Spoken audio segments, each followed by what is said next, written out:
Cancer కంటే cancer చికిత్సల్ని భరించడం చాలా కష్టమనే నమ్మకం మనలో చాలా మందిలో కనిపిస్తుంది. ముఖ్యంగా కీమో, రేడియేషన్ థెరపీలు చాలా బాధాకరంగా ఉంటాయని, వాటి మూలంగా లేనిపోని దుష్ఫలితాలు వచ్చిపడతాయనే నమ్మకం మనలో చాలా మందిలో కనిపిస్తుంది. అయితే ఒకప్పటితో పోలిస్తే క్యాన్సర్ చికిత్సలు ఇవాళ చాలా వరకు సురక్షితంగా మారాయని, దుష్ఫలితాల తాకిడి తగ్గిందని చెబుతున్నారు డాక్టర్లు.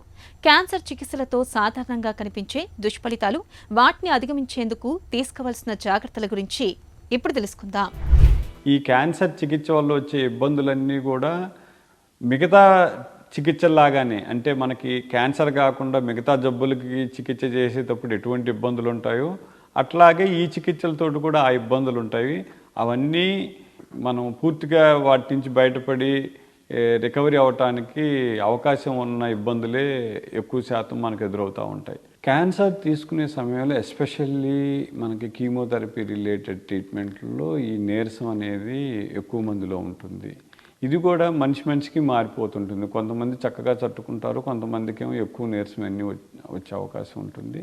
ముఖ్యంగా ఏంటంటే ఈ మందులు వాడటంతో పాటు, అంటే డాక్టర్స్ ఆల్రెడీ మనకి ఈ వాంతులు, నీరసం ఇలాంటివి రాకుండా ఉండటానికి కొన్ని మందులు వారు ఇవ్వటం జరుగుతుంది.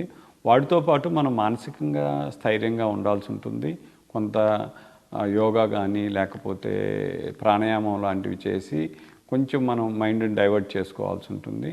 అట్లాగే ఆ శారీరకంగా మనకి వచ్చే ఇబ్బందిని, ఈ నిస్సత్తుని అధిగమించాలి అంటే ఇప్పుడు వీరికి ఆహారం ఆరోగ్యంగా ఉన్న వాళ్ళలాగా ఒకేసారి ఎక్కువ మోతాదులో ఆహారం తీసుకోలేని పరిస్థితి ఉంటుంది. సో అందుకని వీళ్ళు ఏంటంటే చిన్న చిన్న